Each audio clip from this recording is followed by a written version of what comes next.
There's some balls over there we can get. They were brothers in combat. Here we go. But now they're rivals on the golf course. Don't let me outdrive you. With each swing, these two veterans aim to honor a lifelong friendship, one that started in war. It's incredible that this guy was there and knew exactly what to do.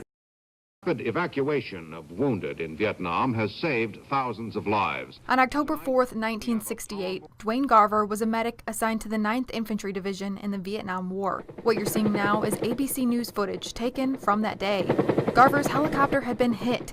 He made his way to a nearby canal with enemy forces only 50 meters away. I was wounded minor, and as I advanced along the canal, I came upon a man floating face down in the water. That man was Mike Bongart. And I heard this guy screaming at me, you gotta breathe, sir. Bongart was the helicopter's aircraft commander. He was hit by a mortar, bleeding from the head. I was totally helpless at the time. My vision was completely blurred. His crew left him for dead, but Garver, known now to Bongart as Doc, thought otherwise. And he kept saying, stay with me, stay with me. I put him up against the dike and gave him mouth-to-mouth resuscitation.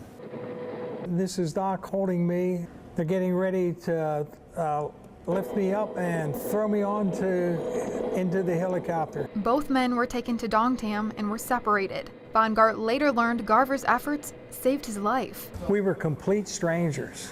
And here's a guy that, in essence, came to my rescue, leaving his company to rescue a foreigner. The two met again a few years later when Bongart sent Garver a letter thanking him for saving his life. All this was done under combat while we were being fired out. And had he not done that, I definitely wouldn't be here. Now, 50 years later, these war heroes remain close friends, competing in a golf tournament where there are only two players. Since 1972, we've been having this Dong Tam Invitational of going back and forth, visiting each other.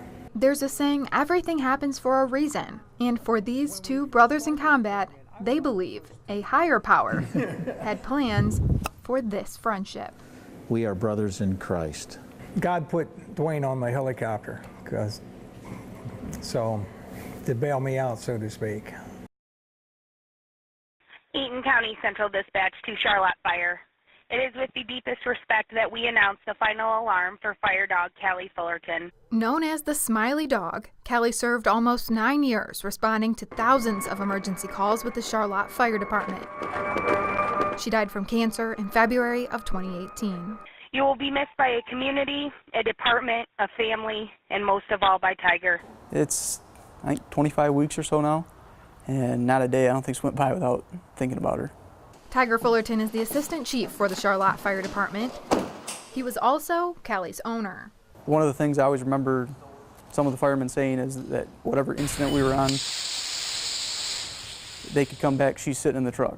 Something calm, something that they know they could come back and pet her. Named after Fullerton's grandfather, who served as fire chief in the late 1950s, the Dalmatian was part of the team, calming crews after heavy rescues, teaching fire safety, and flashing her trademark smile. That's probably what I miss the most.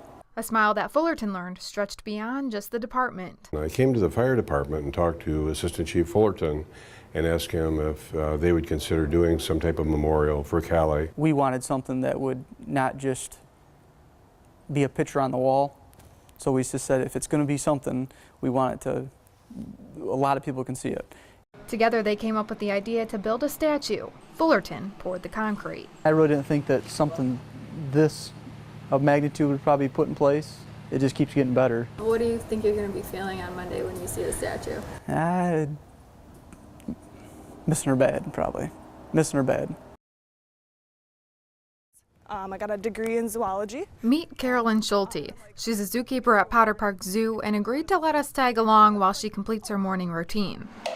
Her first task, breakfast. Most of our animals are in a training program, so Malia knows when I tap the branch, that means come see me. While Carolyn runs through a few commands, Malia gets her daily dose of grapes and bamboo. Carolyn says the pandas at Potter Park go through nearly $20,000 worth of the giant grass each year. Part of her job is to grow and cut it down. There you go, sweetie. Next stop, the binturongs, also known as bearcats. So this is our Binturong barn. Sebastian is our male, Jenna is our female. Along with feeding, Carolyn also runs through a few behavior checks with the animals, Hip, training them for vaccinations, hold, poke. Good. and looking for anything out of the ordinary. Sebastian, can you go up, hold, good. Though Carolyn makes the life of a zookeeper look easy, there's one task we're not surprised by. Sebastian likes to make sure we don't forget about him, so he leaves us little notes right in front of the door. Carolyn tells me a big job for zookeepers is what's called enrichment, giving animals tasks to get them out into the viewing area for visitors to catch a glimpse of. We have this nice big viewing window at the front. For the Binturongs, this means getting exercise, looking for hidden pine cones stuffed with fruit around the yard. So tasty, huh? Once that's finished, we head to our last stop, Hi, good morning. the otters. We'll separate these guys to feed. Everyone loves breakfast. She feeds them meat and dog kibble 3 times a day. Over. 2. Hold. Building a relationship between animal and trainer, Back it out. Good. one that Carolyn says so will last smart. a lifetime. Depends on like how much time you put into it, so it's very rewarding. We're out here collecting money to help people in need, not only here at Christmas time, but throughout the entire year. Thank you. God bless. We've got very generous people here. We have many opportunities throughout the year for our associates to give their money, through their time, through food drives, and they always come through for us. A gift of $3 provides a hot meal for someone in need. A gift of $5 provides personal needs for someone for an entire month. Merry Christmas. We need to continue to support the communities at Christmas time especially, and then year-round on top of that. There are so many people in need here in the Lansing capital area. This is not about helping the Salvation Army. It's about helping people right here in our area. Thank you. It helps in so many ways. And so this little bit of help that goes in the kettle makes all the difference in the world. The holidays may be over, but the Michigan State football team still in that giving spirit. Coaches and players hard at work serving food to those in need. You know, this is huge for our team, you know, to be able to give back to the community in San Francisco. And, you know, it really puts into perspective of how lucky we are. Just, you know, be able to give back is huge for us, and, you know, it's a great event. There you go. Enjoy. And giving back is always something we strive for as Spartan football players, so it's just another continued goal of ours. The most important question, how did they do? They did great. We told them that you know, they were up against University of Oregon, who's volunteering at Glide, I believe. So we were excited to have him here, and I think they're ready to play on Monday. How many from over here? 5. For me personally, I'll remember this one the most. I haven't got to the bowl yet, but this one's #1 so far. And the hard work for the Spartans will continue on the practice field later on today. We'll have player reaction coming up tonight at 11. At St. Anthony's Dining Room, I'm Alex Sims, 6 Sports. This is the Fresh and Furious food truck, a mobile kitchen serving up on-the-go favorites by high schoolers. It gets exciting at points because there's like so many people and you have to just go. This is Brittany Fryermuth's second year at the Wilson Talent Center. She helps work on the truck and says it can get hectic, but it's a learning experience like no other.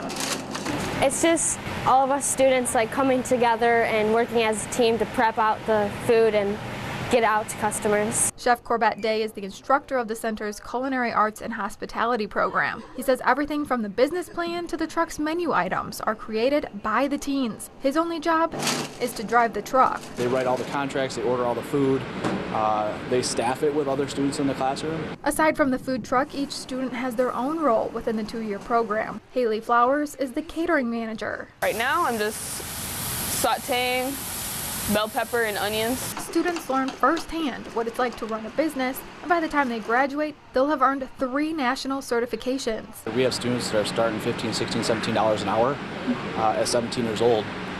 So once they hit 18, they get all their certifications and they bump into that managerial position. You got students are debating now, do I continue my post-secondary education or do I start running a business? Something Chef Day says is a good problem to have. And I've been in industry for so long, it's great to be back in the classroom and teach these kids to get them back out in the industry.